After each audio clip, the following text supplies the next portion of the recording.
Assalamualaikum warahmatullahi wabarakatuh.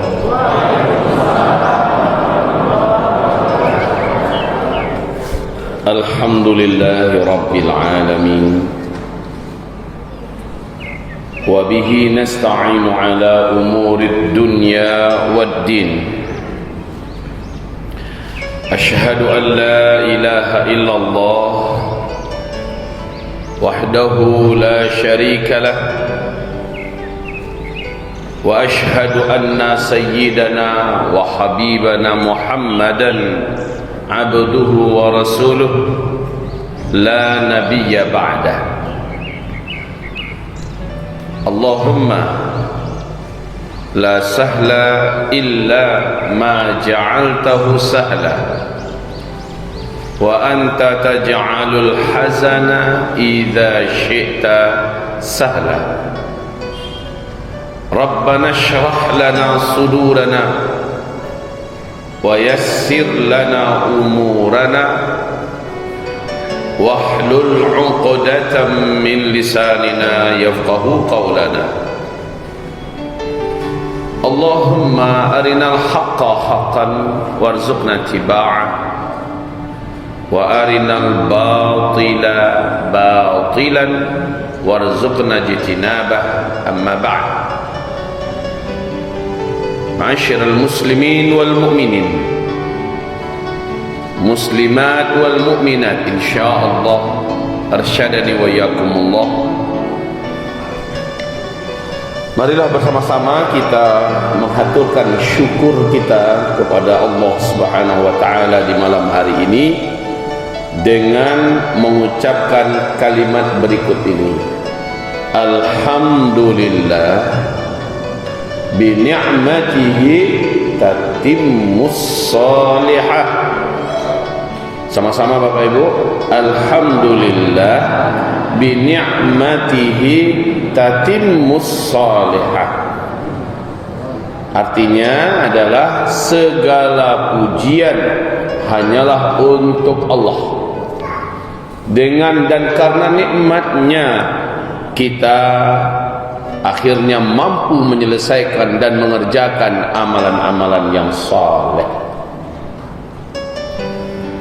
Kemudian setelah itu mari kita ucapkan salam dan salawat kita untuk Sayyidina Muhammad Rasulullah sallallahu alaihi wasallam. Allahumma salli wa sallim ala hadzal nabiyil karim Sayyidina Muhammadin sallallahu alaihi wasallam. Amma ba'du, ma'asyiral muslimin, hamba-hamba Allah sekalian yang kami muliakan. Benteng terakhir eksistensi Islam untuk abad ke-20 ketika diawali abad 21, benteng terakhir ini satu persatu mulai rontok, Pak. Apa itu benteng terakhir umat Islam bagi jalannya agama Islam dan diterapkannya syariat Islam? Yang dimaksud benteng terakhir itu adalah Makkah dan Madinah Al-Munawwarah sebagai kiblat umat Islam, sebagai dua tanah suci umat Islam yang hari ini dipimpin oleh dinasti Saud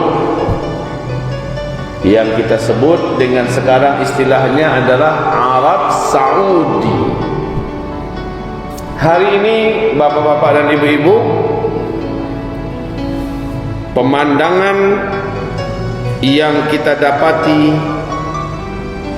sejak 2017 memang sudah sangat jauh beda, Bapak Ibu. Sudah jauh beda. Ketika Pangeran putra mahkota, Pangeran Naif, disingkirkan dan dikudeta oleh Pangeran,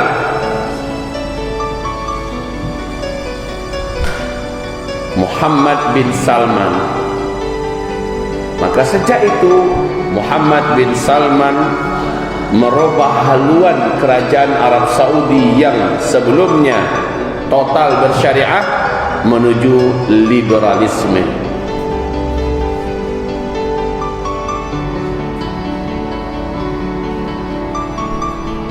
Dengan tidak ragu-ragu beliau meresmikan ratusan bioskop yang dibangun dengan mewah di seluruh negeri-negeri kerajaan Arab Saudi. Dengan penuh bangga beliau mengatakan dan menyatakan bahwa Arab Saudi mengalami perubahan yang sangat membahagiakan dalam sejarah. Kami akan tinggalkan masa lalu yang kelam. Sedih kita dengarnya ya Pak ya.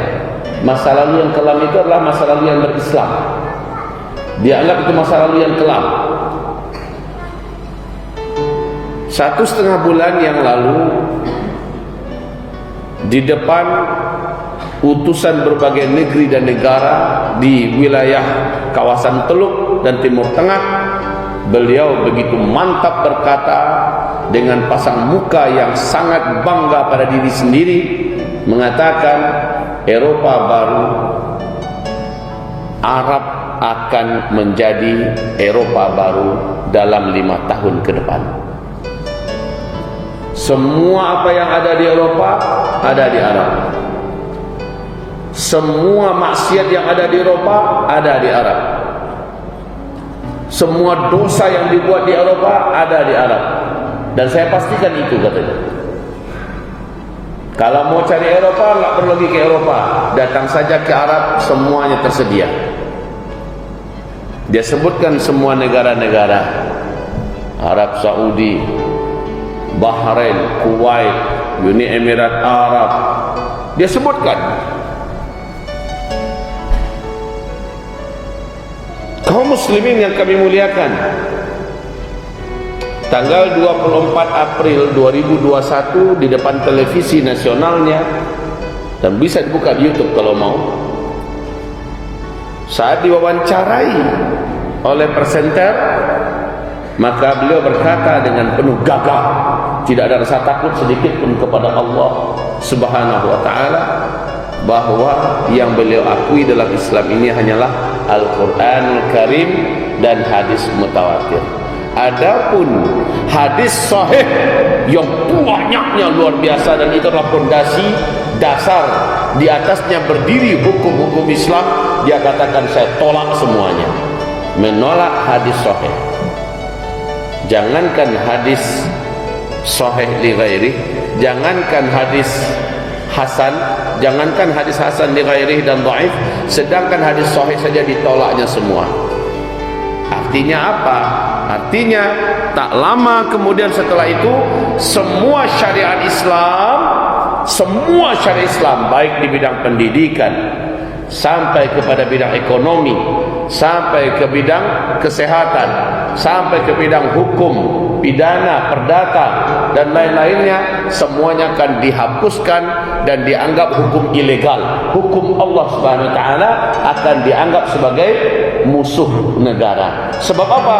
Ketika dikatakan hadis-hadis sahih ditolak semua, maka berarti semua yang dibangun di atas hadis itu akan hancur, lalu digantikan dengan berbagai macam berbagai macam aneka ragam kejahilan, kezaliman, kesemena-menaan. Hasbunallah ni'mal wakil, ni'mal maula. Hasbunallah ni'mal wakil, ni'mal maula wa ni'mal nasir. Ya Allah ya Rabb. Ma'asyiral muslimin, hamba-hamba Allah yang kami muliakan, kenapa mukaddimah ceramah kita mulai dengan ini, Pak? Karena ini tentu saja akan berdampak kepada dunia ini secara seluruhnya. Mungkin Bapak tidak luput dari mengikuti berita bagaimana pesta-pesta besar diadakan di Arab Saudi ya Pak ya, dengan mabuk-mabukan, mengundang artis-artis dan penyanyi-penyanyi luar negeri bergoyang-goyang setengah telanjang di atas panggung, dengan lampu kerlap-kerlip, sementara mereka yang di bawah berjubah, wanita-wanitanya juga sudah bergoyang-goyang di bawah, dan mereka dengan penuh bangga tos-tosan minum-minuman keras. Wahai kaum muslimin, saya hanya ingin membacakan hadis Nabi, dan tunggulah kebenaran hadis ini terjadi. Ketika sebab dibuat, akibat pasti terjadi. Itu hukum Allah yang tidak akan pernah berubah kaum muslimin. Ketika sebab dibuat, akibat pasti muncul. Apa kata Rasulullah sallallahu alaihi wasallam? Fi hadhil ummah khasfun wa maskhun wa qadhfun. Pada umat ini kelak benar-benar akan terjadi nanti di akhir zaman. Di sini pada umat ini di akhir zaman. Waktu itu Nabi ngomong di mana? Di Hijaz, di Madinatul Munawwarah. Nabi berkata di negeri yang hari ini disebut dengan Arab Saudi, bahwa akan terjadi di akhir zaman di sini, di tengah umatku, ya, kalian akan mendapati kejadian bencana-bencana besar, gempa-gempa besar, tenggelamnya negeri-negeri dan kota-kota, hujan meteor dan hujan batu dari langit. Qalu wa mata dzaka ya Rasulullah? Wahai Rasulullah, kapan itu akan terjadi?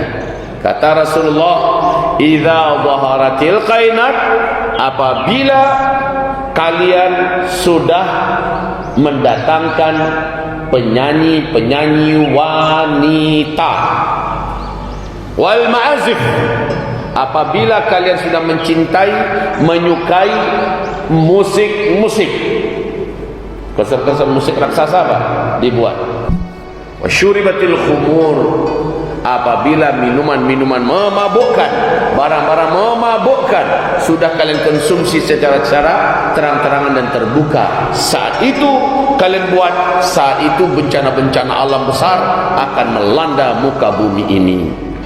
Ini jadi hubungan kita sebutkan itu di sana karena akan berdampak kepada keadaan dunia setelah itu. Sejujurnya wahai Bapak Ibu, Bapak-bapak Ibu yang punya kepedulian dan punya iman di dalam dada dan dalam hati, sudah jengah melihat keadaan yang ada sekarang ini. Sudah jengah, baik di luar negeri termasuk dalam negeri. Kita susah nak menguruk dada. Ada yang sesuatu sangat terbakar di dalam dada ini, berat rasanya. Itu bagi orang yang peduli. Karena orang yang tidak peduli masih santai-santai aja dia, nggak ada masalah kok, dan ini masih aman-aman saja, ya, nggak ada masalah. Padahal kalau kita peduli, kita lihat benar-benar masalah. Lihat moral anak-anak muda kita hari ini. Memangnya tidak ada masalah melihat kelakuan, perangai, tingkah pola, lihat kegagalan pendidikan yang ada, apa yang dihasilkan oleh generasi sekarang dengan gaya pendidikan yang ada ini. Apalagi anak-anak sudah belajar dengan cara yang kita ketahui selama ini, akhir-akhir ini makin menjadikan mereka tak terkendali. Sebelumnya kita antisipasi mereka jangan main HP, nak, sekarang wajib ber-HP ketika puncak-puncak Covid kemarin. Wahai hamba-hamba Allah yang kami muliakan, lihat secara kesehatan, keadaan bukan makin membaik, makin memburuk, mencekam dan menakutkan. Belum Covid selesai, sudah digertak dan diancam kita dengan kedatangan monster baru yang bernama Omicron, dan akan dimulai dari Pekanbaru. Keren ini.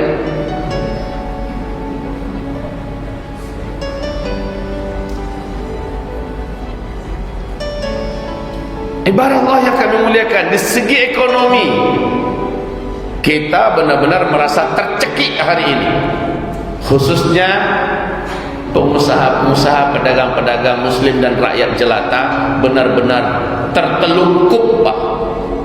Hanya jatuh tapai. Itu keadaan hari ini. Berat. Ke depan bagaimana kira-kira? Nanti saya jawab. Ke depan nanti saya jawab. Sekarang rasakan bagaimana bedanya dengan beberapa tahun yang lalu. Rasa lebih enak beberapa tahun yang lalu. Betul, Pak? Ibarat Allah yang kami muliakan.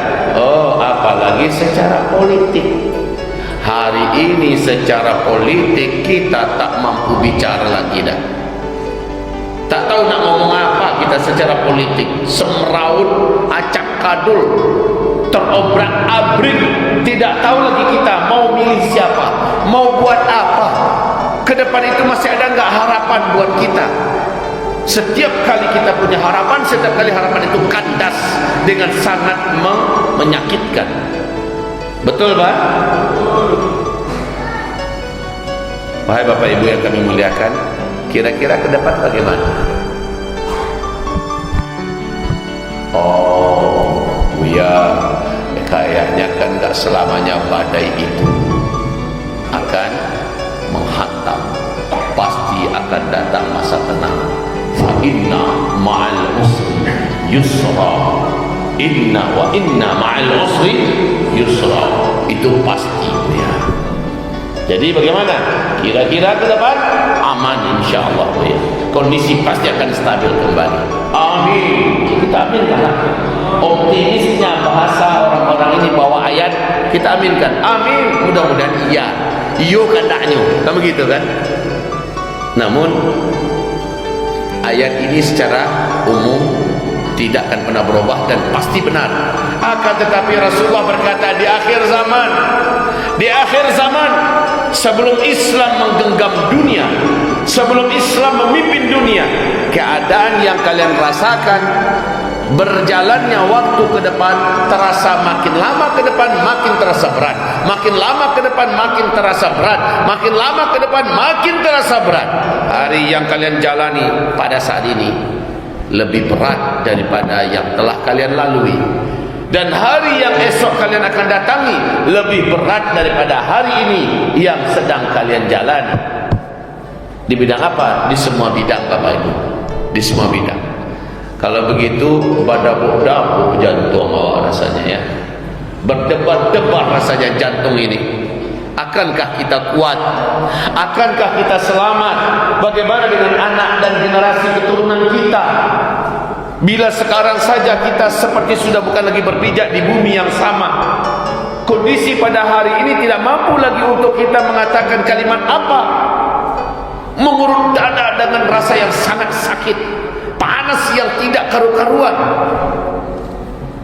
Ini selama kita peduli. Dan kalaupun kita tidak peduli, pasti perkara yang sama tetap terjadi. Jadi kalau peduli, minimal ada sesuatu yang bisa dilakukan, Pak. Minimal doa pada Allah, minimal. Tapi kalau orang nggak peduli, dia tidak peduli, doa pun nggak penting baginya. Kaum muslimin yang kami muliakan, hamba-hamba Allah yang kami hormati, bapak-bapak dan ibu-ibu, pertemuan kita pada malam hari ini adalah mengajak Bapak Ibu untuk merenung semuanya, buat menyadarkan diri, membangunkan hati, dan tolonglah jangan lena lagi dengan dunia.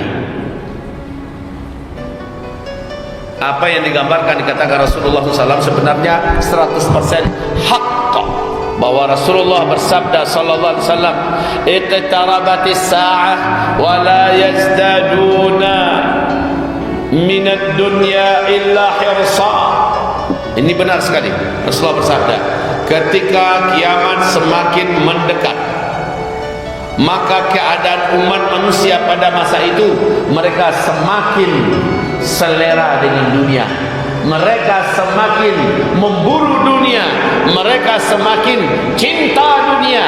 Semakin dekat kiamat, semakin hebat selera mereka kepada dunia. Wala yazdaduna minallah illa bu'da. Sementara hubungan dan kedekatan mereka dengan Allah semakin dekat kiamat, bukan semakin baik, tapi semakin hambar dan renggang. Solat sih solat juga, tapi tak ada dapet rasulnya. Zikir sih zikir juga, tapi hambar. Mau berdoa dah malas. Ada semacam tapasul, ya, rasa terpaksa saja. Hayya 'alas shalah, hayya 'alas shalah.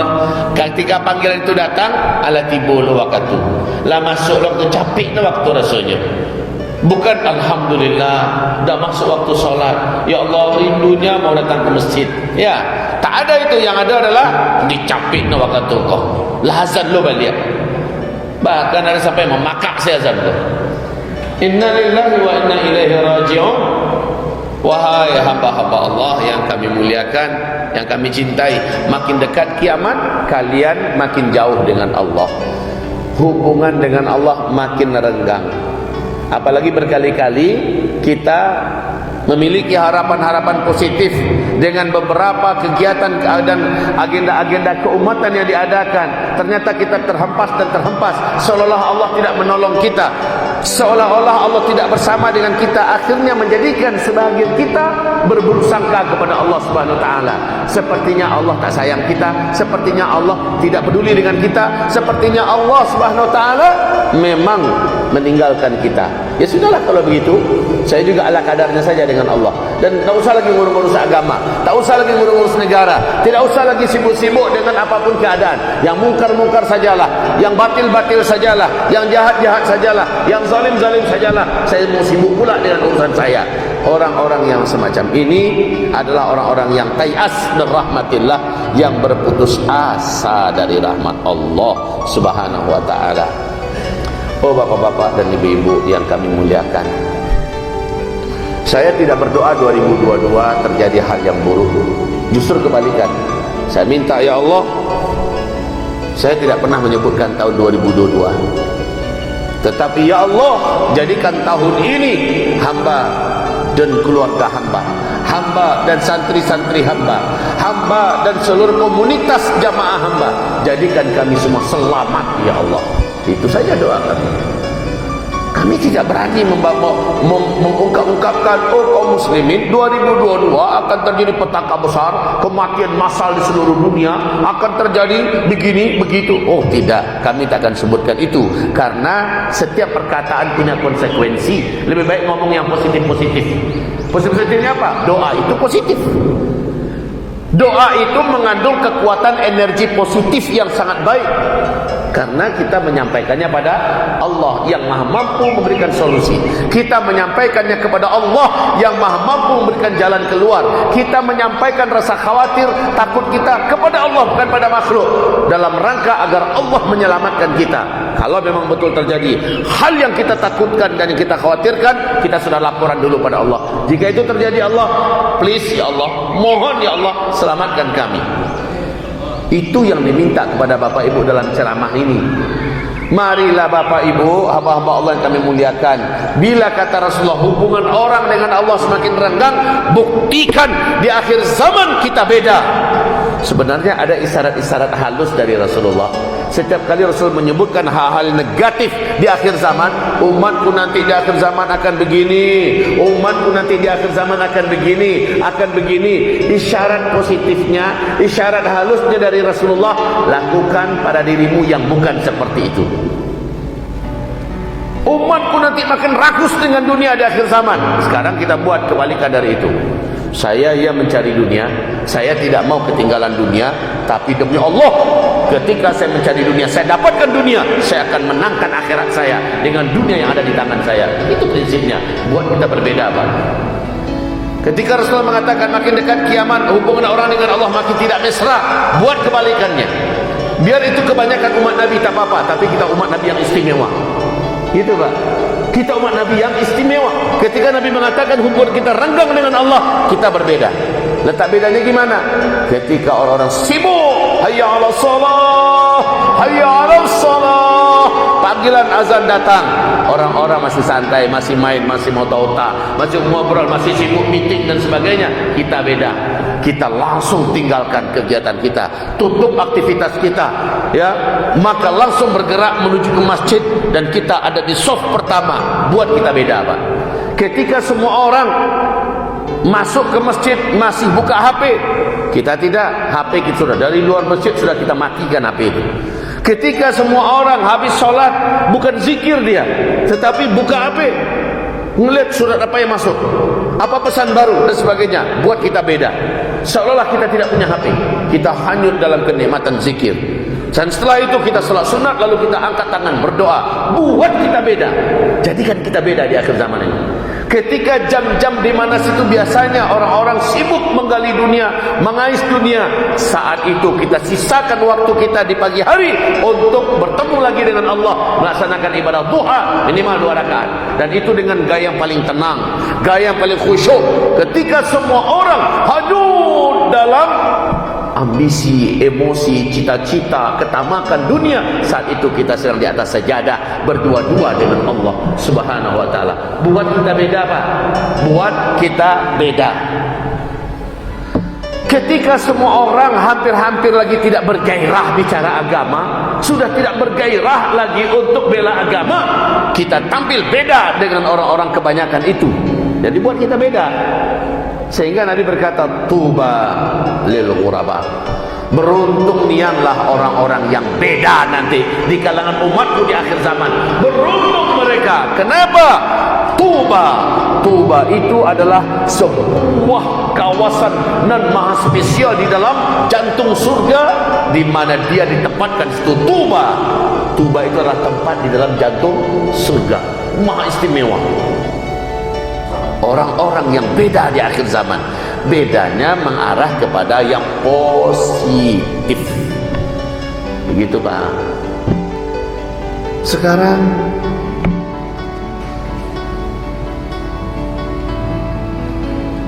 Masya Allah, jazakallah khair, barakallah fiik. Banyak minuman.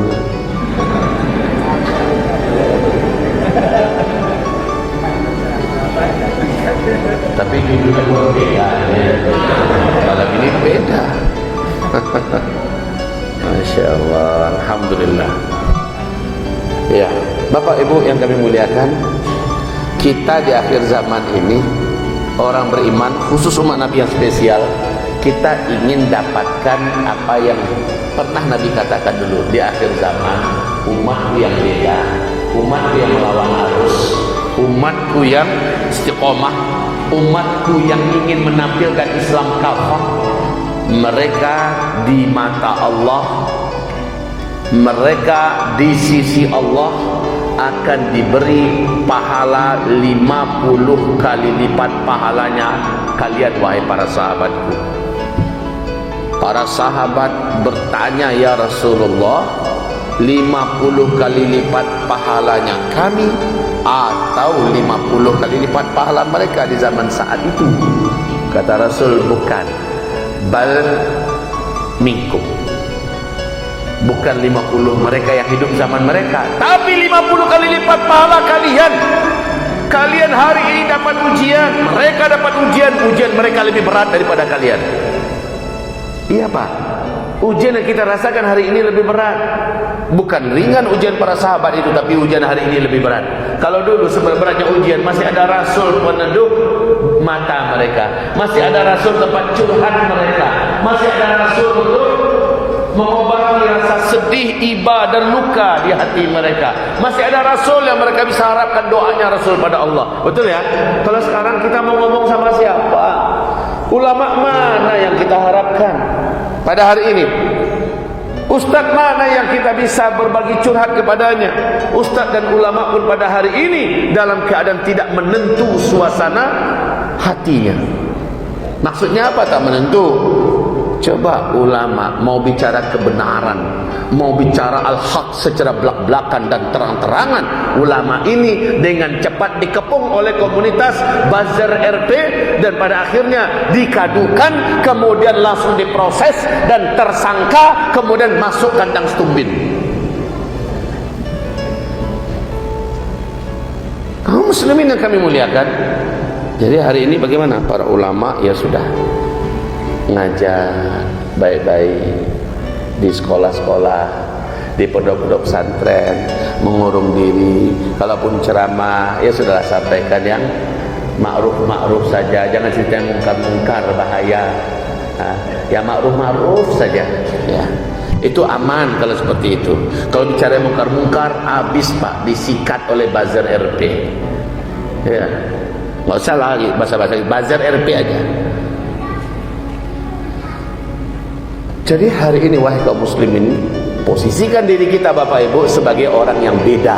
Ketika Nabi mengatakan negatif, yang akan terjadi pada umat di akhir zaman, kita buat beda dengan digambarkan Nabi. Isyaratnya seperti itu ajalah. Isyaratnya begitu saja. Wahai hamba Allah, saat Rasulullah sallallahu alaihi wasallam menggambarkan la tattabi'anna sunanal ladzina min qablikum shibran fa shibra dhira'an fa dhira'a hatta walau dakhalu juhra dhabbin tabi'tumu. Benar-benar kalian ini nanti, kata Nabi, di akhir zaman akan mengikuti, mengekor budaya-budaya jahiliyah, sejengkal demi sejengkal, sehasta demi sehasta, sampai orang-orang jahiliyah yang kalian ekori itu masuk ke lubang biawak, dan itu sudah nggak masuk akal, udah nggak patut, nggak pantas kalian ikut-ikutan masuk seperti mereka. La tattabi'anna sunanal ladzina min qablikum. Ini kata Rasulullah sallallahu alaihi wasallam sudah dibuat oleh umat Islam seluruh dunia, paling terakhir Arab Saudi baru-baru ini. Arab Saudi sebagai benteng terakhir syariat Islam juga sudah melakukan, bahkan dengan penuh bangga, dengan penuh rasa percaya diri, merasa paling hebat dengan pendapatnya. Dia berkata, dalam 5 tahun ke depan kita akan menjadi Eropa baru. Wahai hamba-hamba Allah, wahai saudara-saudaraku, dengan hadis Nabi ini buat diri kita beda. Buat diri kita beda. Ketika Rasulullah, kalian mencintai musik, jadikan kita umat Nabi yang menghindari, menjauh, dan bahkan menyepikan rumah kita dari musik, menyepikan telinga kita dari musik. Tidak rela di mobil kita ada musik, tidak rela di HP kita ada musik. Seperti itu Pak, buat beda. Make yourself different than other. Ya. Buat dirimu beda dari yang lain. Umat di akhir zaman harus ghuraba. Umat akhir zaman harus ghuraba, beda. Ibarat Allah, hamba-hamba Allah yang kami muliakan, hari ini orang-orang trennya apa? Trennya berduyun-duyun melakukan ini, berlomba-lomba melakukan itu. Maka panduan kita bukan orang kebanyakan. Wa in tuti' aktsara man fil ardi yudilluka an sabilillah. Bila orang-orang kebanyakan yang nampak olehmu di muka bumi yang akan kamu tiru, mereka yang akan kamu contoh, mereka sesat, kamu ikut-ikutan sesat seperti mereka. Jangan ikuti mereka. Yang kita ikuti jelas. Bagaimana sih menurut Allah dalam Al-Quran, bagaimana sih menurut Rasulullah dalam hadis, cukup itu saja yang akan kita ikuti. Walaupun jumlahnya sedikit, dan jumlah itu dianggap unik, aneh, asing, bahkan oleh para buzzer-buzzer RP, orang-orang munafikin di panggung atas sana mengatakan orang-orang yang betul-betul berkiblat jalan hidupnya kepada Al-Quran, orang-orang yang benar-benar dipandu gaya hidupnya oleh sunnah, dianggap sebagai radikal, dianggap sebagai ekstremis kanan, dianggap sebagai teroris, dianggap orang-orang yang rajin ke masjid sebagai cikal bakal teroris, yang good looking, wajahnya bersinar, wajahnya teduh dan bersih, rajin ke masjid, hafal Quran. Keluarga yang punya anak macam itu keluarga cikal bakal teroris. Ubi liha yang nyecik mode itu. Tak apa, buat diri kita seperti apa yang musuh-musuh Islam katakan. Buat diri kita Oh, mereka katakan kita radikal, biar silakan kalian katakan kami radikal. Jika kami mengamalkan Al-Quran dengan penuh, jika kami mengamalkan sunnah dengan sangat penuh, lalu kalian katakan kami radikal, silakan. Tak peduli bagi kami kata kalian apa. Yang kami peduli hari ini apa kata Allah kepada kami. Begitu Pak. Kalau kita takut dengan kata orang, kalau kita peduli dengan apa kata orang, kita tak akan menjadi muslim kafah di hari ini. Kita tak akan berani, ini di akhir zaman. Kalau begitu solusi yang terbaik adalah beranilah mengatakan, beranilah melakukan apa yang menurut Allah dan Rasulnya kebenaran. Beranilah katakan itu, beranilah buat itu walaupun kita berbeda. Hadirin hamba-hamba Allah yang kami muliakan, ini yang pertama ya. Ini yang pertama buat kita semua, buat ayah, buat bunda, buat saudara, buat saudari, buat adik-adik dan anak-anakku. Ini yang pertama.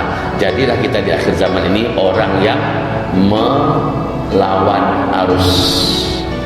Bila tak mampu melawan arus, minimal teguh dan tegar di atas posisi kita. Jangan ke bawah arus, ya. Jangan ke bawah arus. Mesti beda. Itu yang pertama. Yang kedua Bapak Ibu yang kami muliakan, di akhir zaman akan sangat banyak, akan sangat banyak terjadi bencana, petaka, musibah, peperangan, angka kematian yang tidak terkira-kira. Apa antisipasi kita? Kapan itu kira-kira Buya? Saya katakan Allahu a'lam. Dari tanda-tanda dan indikasinya semua kita menyaksikan, semua kita mendengar, semua kita melihat. Jadi kapan terjadinya? Allahu a'lam. Apakah dekat itu? Apa yang harus kita lakukan sekarang? Saya hanya berani mengatakan, ayo Bapak Ibu mulai dari sekarang, Bapak Ibu pastikan Bapak Ibu sudah di atas sajadah di sepertiga malam terakhir. Itu dulu yang pertama saya nasihatkan ya.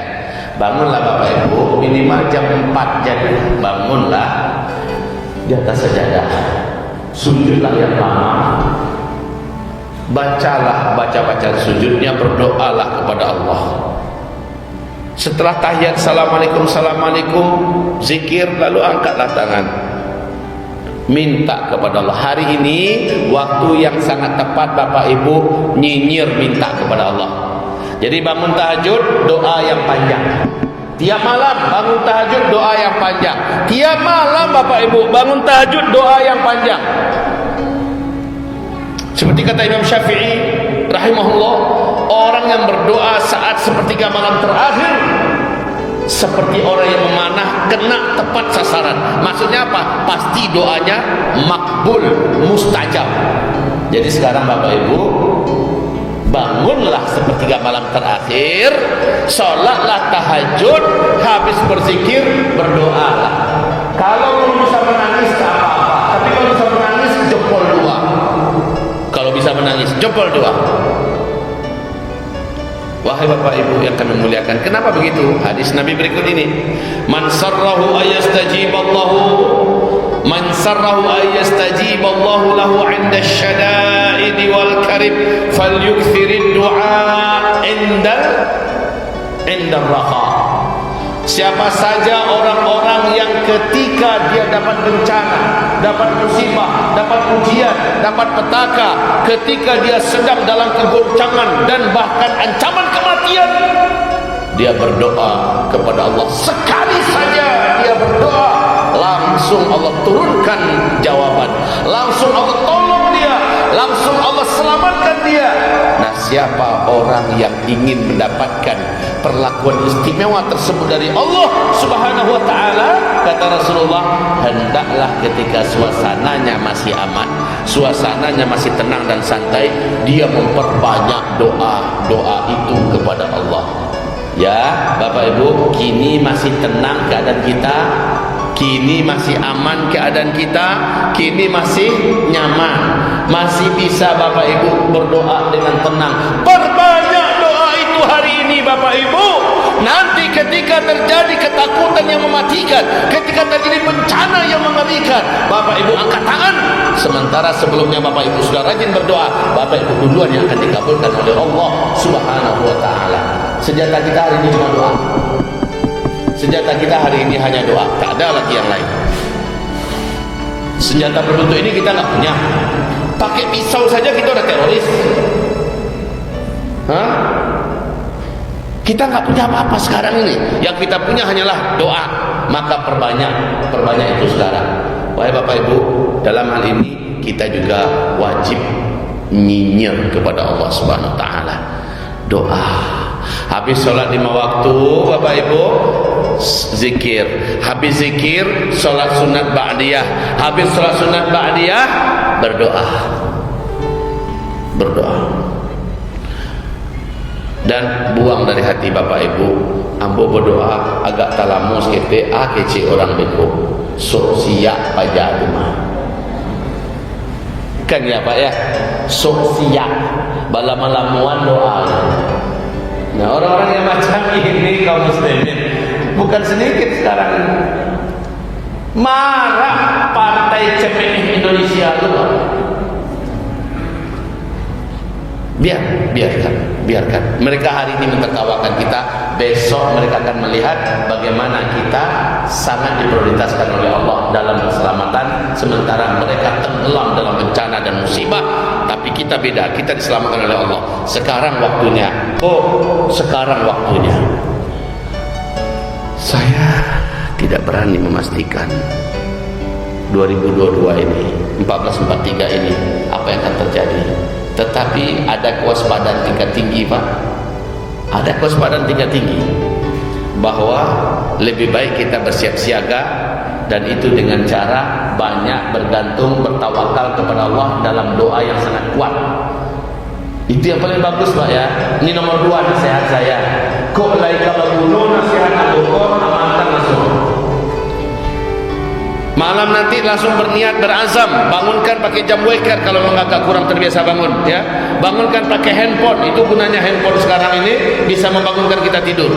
Tepas terbangun, jangan sampai dimatiin HP lalu balik, jangan sampai begitu. Tetapi betul-betul duduk, ingat, ini saat-saat terakhir saya bisa meminta keselamatan dari Allah. Pas tiba hari hanya petaka, bencana, huru-hara, kematian, perang, dan sebagainya terjadi, saya berdoa langsung Allah selamatkan. Ingat-ingat itu baik-baik Bapak Ibu. Ajak-ajak anak Bapak Ibu. Yang ketiga, nasihat kami di kondisi sekarang, wahai hamba-hamba Allah yang kami cintai, yang kami muliakan. Kata Rasulullah, apa? Umatku sibuk dengan dunia. Dunia yang Bapak Ibu genggam hari ini sebentar lagi akan dihabisi oleh Allah Subhanahu wa taala. Dunia yang Bapak Ibu genggam hari ini akan dihabisi sebentar lagi oleh Allah. Nanti mobil-mobil ini akan menjadi kayak kotak-kotak kardus. Bumi terbelah merengkah, masuklah mobil-mobil kita dan harta kita. Air datang berupa tsunami bagi yang tinggal di tengah di tepi laut, di pantai, terjadi gelodo, terjadi banjir bandang dan sebagainya. Hanyalah bagaikan kardus-kardus mobil-mobil mewah kita. Rumah-rumah cantik kita juga akan runtuh karena gempa-gempa yang hebat dan sebagainya. Membayangkan itu semua, Ustaz, Buya, bisa enggak jangan nakut-nakutin kami? Kalau dikatakan jangan menakutin kami, pesankan pada Nabi Muhammad, jangan wahai Rasulullah, ungkapkan pada kami hadis-hadis yang membuat kami takut di akhir zaman. Karena sekarang yang akhir zaman itu kita. Katakan pada Rasulullah, ya Rasulullah, stop, jangan katakan itu kepada kami tak mau dengarnya. Dan kalau ada ulama dan da'i yang juga tidak mau menyampaikannya pada Rasulullah sudah menyampaikannya, maka da'i dan ulama ini terancam nasibnya nanti pada hari kiamat. Walaupun tak banyak da'i yang menyampaikan, Pak. Dan hamba Allah Zulkifli Muhammad Ali tidak berani menyebutkan waktu, tidak akan berani menyebutkan tanggal, hari, bulan tertentu, tahun tertentu, tidak. Tapi kami hanya menyebutkan tanda-tanda. Kewajiban kita apa? Siap siaga. Kan begitu, Pak. Kewajiban kita adalah siap siaga. Ibarat Allah yang kami cintai, berapa baru nasihat saya? 2 apa 3? Sudah 3. Karena waktunya sangat dekat sekali, maka kami pesankan kepada Bapak Ibu semuanya, harta bapak yang ada sekarang selamatkan cepat. Selamatkan cepat, itu yang saya maksud ya. Cara menyelamatkan harta saya bagaimana? Cara menyelamatkan harta bapak, kata Rasulullah sallallahu alaihi wasallam, berinfaklah kamu sebelum, ya, berinfaklah kamu sebelum di mana tidak akan diterima lagi infak-infak kamu. Ketika sudah terjadi berbagai macam kengerian, ketakutan, orang berinfak. Ambo ingin wakafkan tanah Ambo.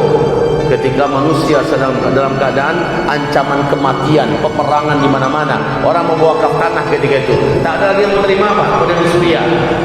Di Suriah coba cari siapa yang mau berwakaf tanah, ada yang terima? Tak ada. Orang semua dalam keadaan ketakutan. Oke, setelah Imam Mahdi muncul, Islam memimpin dunia, kekayaan melimpah ruah. Ketika itu orang-orang juga berlomba ingin bersedekah. Hari ini bersedekah 10.000, 50.000, 100.000. Berat, tetapi di zaman Imam Mahdi muncul, dunia dipimpin oleh Islam.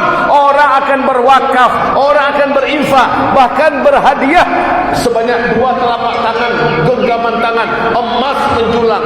Dia berbagi hadiah kepada tetangga-tetangganya. Tetangga-tetangga menolak, terima kasih, terima kasih. Sebab apa? Semua orang kaya pada saat itu. Di akhir zaman, saat Islam memimpin seluruh dunia, semua orang kaya, semua orang makmur, semua orang sejahtera. Emas bertumpuk-tumpuk di setiap rumah. Tidak ada lagi orang yang mau menerima wakaf, infak, sedekah. Sekarang infak, wakaf, sedekah sangat berguna. Sebentar lagi harta bapak akan binasa dalam banyak bencana dan musibah. Maka selamatkan cepat. Apa yang bapak punya hari ini, selamatkan. Caranya bagaimana? Wakafkan untuk Allah Subhanahu wa taala. Wakafkan, infakkan, sedekahkan selagi bisa hari ini. Tinggalkan sebagiannya dan sebagian besarnya lepaskan cepat kepada Allah. Karena kata Rasulullah, maluka ma qaddamta wa malu ghairika ma akharta. Yang hartamu adalah yang dulu kau kirimkan kepada Allah, itu hartamu. Saya ulangi, maluka ma qaddamta, yang jadi hartamu, yang jadi milikmu, yang dulu kau kirimkan kepada Allah.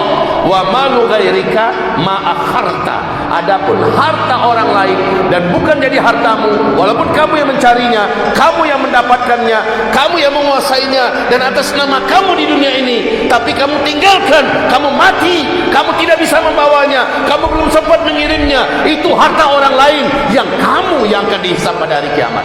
Kita mencari, kita yang berkureh, kita berhabisan, atas nama kita mati kita pak, belum sempat kita bawa, belum sempat kita kirim ke akhirat, maka itu akan menjadi hartamu, jadi harta orang lain, tapi yang dihisab dan hari kiamat kamu.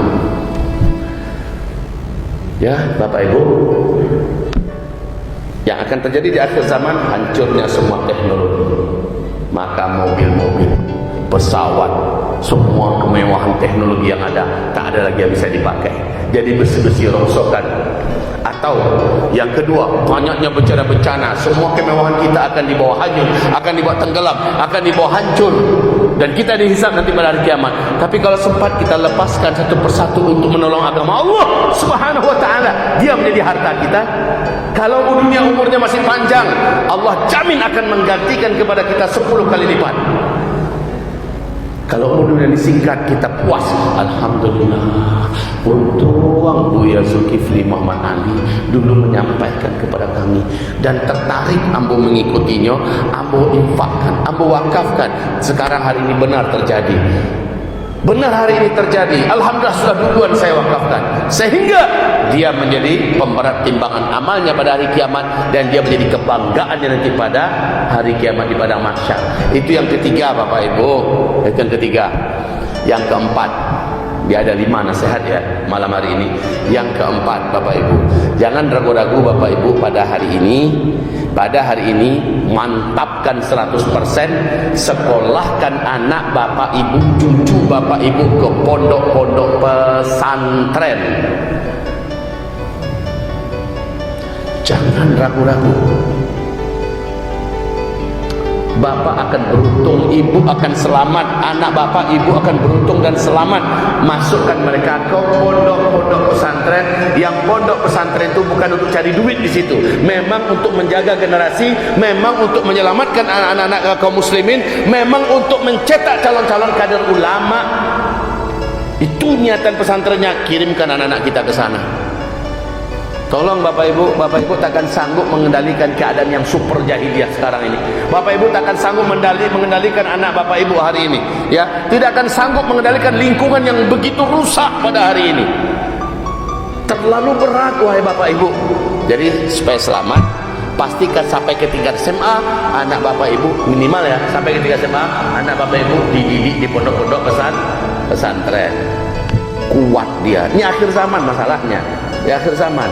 Toh kalau masa depan ini masih ada, dunia ini masih terbuntang dalam beberapa waktu ke depan, yang akan memimpin dunia masih Islam, tetap Islam, pasti Islam, karena begitu janji Allah dalam Al-Quran, janji Rasulullah SAW. Maka dengan ini Bapak Ibu tak boleh ragu-ragu. Saya masukkan anak saya ke pesantren sekarang. Dipastikan anak-anak yang berbasiskan agama yang kuat, mereka yang akan memimpin di masa depan. Itu ayat Allah dalam surah An-Nur 55. Jadi lingkungannya selamat, akhlaknya selamat, akidahnya selamat, ibadahnya terjaga, dan yang pasti masa depannya dijamin dialah yang akan mengurus dunia. Anak kita Pak, kalau Pak Gamang hari ini dimasukkan anaknya ke tempat-tempat yang agama di situ hampir tidak diajarkan. Mungkin hanya sejam dalam 1 minggu, 2 jam 1 minggu, mau jadi apa anak kita Pak? Sementara arus jahiliyah, arus yang membahayakan anak kita tidak mampu Bapak bendung. Jangankan di belakang Bapak, di depan Bapak saja berani dia menghabiskan waktunya berlama-lama di game. Itu ketika di depan Bapak main game dia, tapi di belakang Bapak entah apa yang ditontonnya, sehingga dia akhirnya mengerti perkara-perkara yang belum, bahkan 20 tahun yang akan datang baru dia boleh melihat itu. Kalau iya, itu pun haram, tapi dia sudah melihat di usia SD-nya, menjadikan anak-anak Bapak menjadi rusak. Jadi sekarang nasihat kami kepada Bapak Ibu, qu anfusakum wa ahlikum nara. Jaga dirimu, jaga keluargamu dari api neraka Allah. Masukkan anak-anak kita pesantren. Rumah kita bagaimana? Rumah kita isi dengan agama. Rumah Bapak Ibu isi dengan agama. Bawa anak Bapak Ibu sekarang, asal masuk azan, waktu azan, yang laki-laki ke masjid, yang perempuan tinggal dengan makmu, solat di rumah. Kalau mau ke masjid juga, masjidnya dekat, nggak apa-apa, ayo jalan sama-sama masjid. Hidupkan suasana agama di rumah, ya. TV kalau dapat jangan ada di rumah, kalaupun ada kita kawal acaranya, channelnya kita kawal, atau kita belikan CD-CD kalau masih ada CD sekarang, masih ada CD yang semuanya adalah berbau pendidikan, ya, yang akan membawa anak kita ngerti ini dia contoh, ini dia yang harus ditonton. Itu pun jadwalkan, dan pastikan mereka tidak memegang handphone kecuali dalam pengawalan kita, di dekat kita. Kasih dia paling-paling 1 harinya setengah jam atau 1 jam, dan itu dekat kita. Ini Pak, ini nasihat kami yang keempat. Jangan tanggung-tanggung lah di akhir zaman ini. Terakhir penutup. Ibarat Bapak-bapak dan hamba-hamba Allah akan mencintai.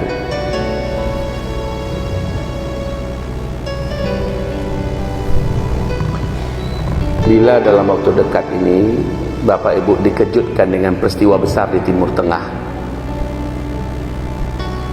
yaitu terumumkannya bahwa salah seorang di antara orang beriman yang paling kita cintai dibunuh, sementara dia figurnya tingkat dunia. Bapak merasakan gelombang kemarahan orang-orang beriman sedunia, figur itu dibunuh. Maka sikap Bapak Ibu ketika itu adalah bersiap-siaplah.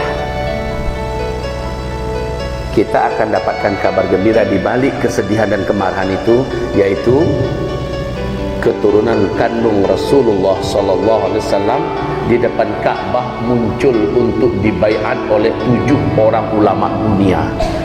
Saat itu menggemparkan dunia dengan cepat. Maka Bapak Ibu yang di sini, apapun caranya, ya, berusahalah berangkat ke sana, berikan tapak tangannya, bersalamanlah dengannya, nyatakan, aku menyatakan engkau sebagai pemimpin kami umat Islam seluruh dunia. Aku titipkan kepadamu pendengaranku, aku titipkan kepadamu ketaatanku, aku akan sami'na wa ata'na kepada engkau. Dialah Imam Al-Mahdi. Melihat daripada kondisi keadaan dan tanda-tanda gejala, beliau seharusnya sudah dalam waktu yang sangat dekat ini akan Allah hadirkan ke tengah-tengah kita, Pak. Kalau itu benar dan terjadi waktu dekat, Bapak Ibu jangan sampai menolak. Karena Nabi berkata, saat Al-Mahdi nanti muncul, sepertiga dari umatku akan menolak kehadirannya. Sepertiga dari umatku akan menolak kehadirannya. Sepakat para ulama dalam ijma' mereka yang sepertiga itu murtad, batal syahadatnya, keluar dari Islam. Kenapa? Dia menolak kehadiran Imam Mahdi, padahal Imam Mahdi dalam hadis-hadis sampai ke tingkat mutawatir maknawi, perkara yang menjadi azam dalam akidah Islam dia tolak, maka Allah menolak imannya, Allah menolak syahadatnya, Allah tidak mengakuinya sebagai hambanya. Jadi jangan sampai Bapak Ibu termasuk yang menolak. Orang itu munculnya di depan Ka'bah, ya, laki-laki itu munculnya di depan Ka'bah. Nabi menyebutkan ciri khas kulitnya. Kulitnya kata Rasulullah gelap, berkulit gelap, coklat kehitam-hitaman, dahinya lebar, rambutnya ikal, sementara alisnya seperti bulan sabit. Alisnya seperti bulan sabit, hidungnya mancung, tulang hidungnya lurus dan rapi, Pak, ya. Kemudian bibir atas, bibir bawahnya tebal, sama tebalnya, enak dilihat. Bibirnya agak lebar, giginya rapi, bersih, putih, tetapi jarang-jarang. Jarang-jarang maksudnya apa? Di antara gigi dengan gigi yang lain bisa dimasukkan sehelai benang, ya, jarang-jarang, tidak rapat. Dagunya agak lancip, tetapi jenggotnya panjang dan indah. Dadanya bidak, perutnya kata Rasulullah six pack, ya, dadanya bidang, pinggangnya ramping. Dia tidak terlalu tinggi, tidak terlalu pendek. Dia saat itu muncul di usia 40 tahun kata Rasulullah sallallahu alaihi wasallam. Dia memiliki kekurangan dalam mengucapkan huruf ra. Jadi kekurangannya kalau ngomong huruf ra dia enggak pandai mengucapkan. Agak teloh mengucapkan huruf ra. Ya. Orang ini, wahai hamba-hamba Allah yang kami muliakan, pertama sekali dia ditangkap oleh para ulama yang sudah mengintai-intai kemunculan, karena tanda-tandanya adalah lengkap, ya. Maka ada ulama-ulama yang berdatang berbagai negara mengintai-intai, mengincar-incar. Apalagi setelah kematian salah seorang di antara orang yang paling berpengaruh untuk Islam dan kaum muslimin seluruh dunia, dicintai oleh orang beriman, mati, meninggal dunia dengan cara dibunuh. Maka sudah yakinlah ulama-ulama yang ada di Mekah bahwa pasti Imam Mahdi sudah ada di Mekah. Itu tandanya. Maka mereka pun mengincar, mengintai. Ketemu orangnya, ditangkap. Kamulah yang akan memimpin kami untuk keluar dari kejahatan yang saat ini menyelimuti dunia. Kamulah yang akan memimpin kami untuk keluar dari kezaliman yang hari ini menyelimuti dunia. Kamulah orangnya yang sanggup membebaskan kami dari segala beratnya beban hidup ini. Orang itu berkata, jangan kalian paksa saya. Kalian salah orang. Carilah orang lain, dan itu orang yang kalian cari bukan saya. Saya hanya mau tawaf di sini, lepaskan saya. Tapi para ulama ini dengan ciri-ciri yang begitu kental ada pada dirinya, tidak mau melepaskan, Pak. Tidak mau melepaskan, dan diajak bersumpah. Sampai pada klimaksnya, apa kata para ulama ini? Bila engkau tidak mau untuk kami baiat, demi Allah engkau tanggung seluruh dosa-dosa orang zalim yang menzalim Islam dan kaum muslimin hari ini. Engkau yang tanggung, karena kata Rasulullah, hanya engkau yang mampu melepaskan ini. Jika engkau tidak mau, engkau tanggung semua dosa-dosa mereka. Tamanuang beliau, ya, tamanuang beliau. Sementara beliau sendiri betul-betul merasa tak mampu, karena dia tidak punya keahlian dalam politik, nggak ngerti. Keahlian dalam perang nggak ngerti. Keahlian dalam kepemimpinan nggak ada pengalaman, ya. Keahlian dalam melepaskan cengkraman ekonomi dunia yang terhempas, dia sama sekali bukan pakarnya. Jadi di bidang apapun dia nggak ahli. Dia paling-paling hanya mengerti tentang ilmu syar'i. Paling-paling dia hanya orang yang paling tinggi budi dan akhlaknya, paling hebat ibadahnya. Itu yang dia punya. Tapi yang lain-lain dia tidak ada. Sehari ini dia diminta untuk memimpin dunia, melepaskan diri daripada cengkraman kejahilan dan kezaliman yang ada. Makanya dia tidak mampu. Makanya dia tidak mau.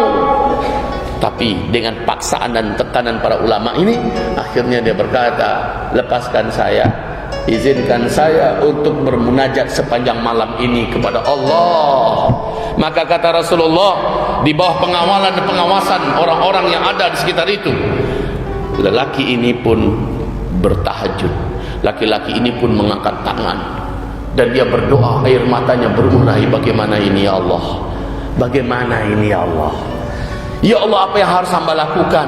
Fa aslahahu Allahu fi lailah. Lalu Allah pun menobatkannya dengan membekali segala kemampuan kepadanya. Dalam satu malam Allah upgrade dia sehingga dia sanggup untuk menjadi pemimpin besar.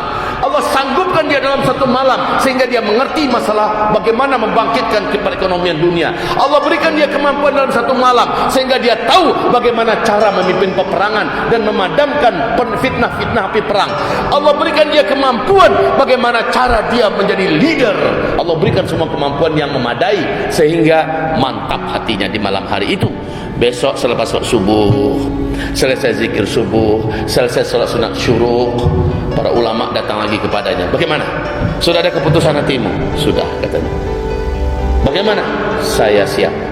Ulurkan tanganmu, kata para ulama. Maka itulah dia. Mendengarkan ini, pemerintah Arab Saudi langsung mengumpulkan orang-orangnya, tentara-tentaranya, polisi-polisinya untuk membunuh orang yang baru saja dibayar. Tetapi kaum muslimin yang ada di Mekah dan sekitarnya dengan cepat mengepungnya dan melindunginya, dan bersama-sama meratakan dan menghabisi semua orang-orang yang berniat jahat kepadanya. Maka berita ini cepat menyebar. Dari Taif datang, dari Jeddah datang, dari mana? Dari berbagai daerah provinsi berdatangan untuk berbayat kepada Imam Mahdi. Berita ini dengan cepat sampai juga ke sini. Jika itu sudah sampai, kata Rasulullah, kamu wajib mendapatkannya, berbayat kepadanya walaupun kamu merangkak di atas salju. Jadi sebenarnya apapun keadaan, pastikan kita berangkat. Kalau memang tak mampu karena kita sudah terlalu tua, tidak mampu karena tidak punya biaya, tidak mampu karena kita lumpuh dan penyakitan dan sebagainya, titipkan salam dan baiat kita kepada orang-orang yang bisa berangkat. Begitu caranya, Pak. Titipkan salam dan baiat kita. Kalau kita macam mana? Saya janda nih, saya tidak bisa berangkat, tapi saya punya duit. Dengan duit itu berangkatkan anak-anak muda yang kuat-kuat dan sehat-sehat. Berangkat kamu nak, ini belanja dari ibu. Berangkat kamu nak, ini belanja dari bapak. Bapakmu sudah lemah, ya. Bapak pamanmu ini memang sudah tidak bisa diandalkan. Kami tinggal di Indonesia saja. Kamu berangkat, wakili bapak. Kamu berangkat. Ini harta, ini berangkatlah kamu. Begitu, Pak. Jadi ingat, ini pesan saya.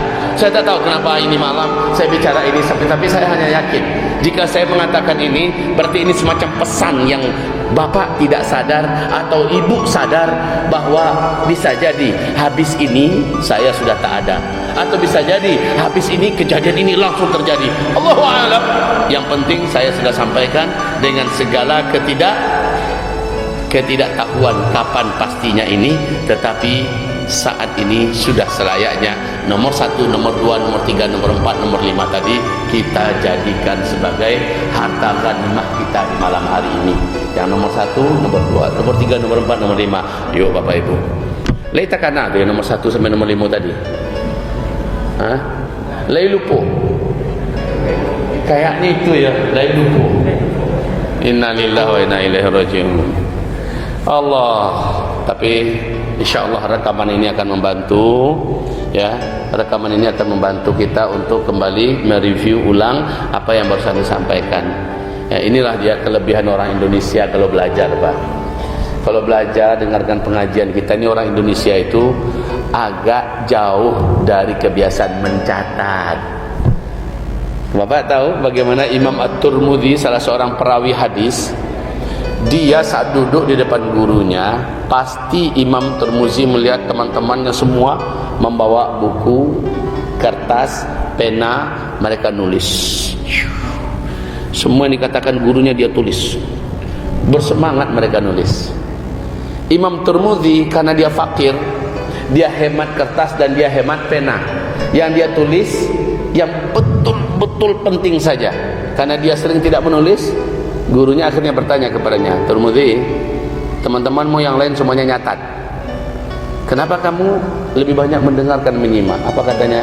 Tuan Guru yang mulia, saya hanya mencatat apa yang belum saya hafal dari yang Tuan Guru sampaikan. Jadi dari sekian banyak saya sampaikan tadi, kamu sudah hafal semua? Alhamdulillah Tuan Guru. Ya, yang saya belum hafal, yang baru bagi saya, baru saya catat. Wah, nampaknya di Indonesia aku level-level Imam Turmuzi saudara itu. Lah hafal saudara ya. Seluruh yang disampaikan hafal, tidak perlu ditulis lagi. Bukan nyindir. Ya, kenyataannya seperti itu. Pas ditanya, "Letakkan dari Bapak Ibu akak jiwa tadi." Mantap kaji, mantap. Apa itu isinya? Golak sini lagi.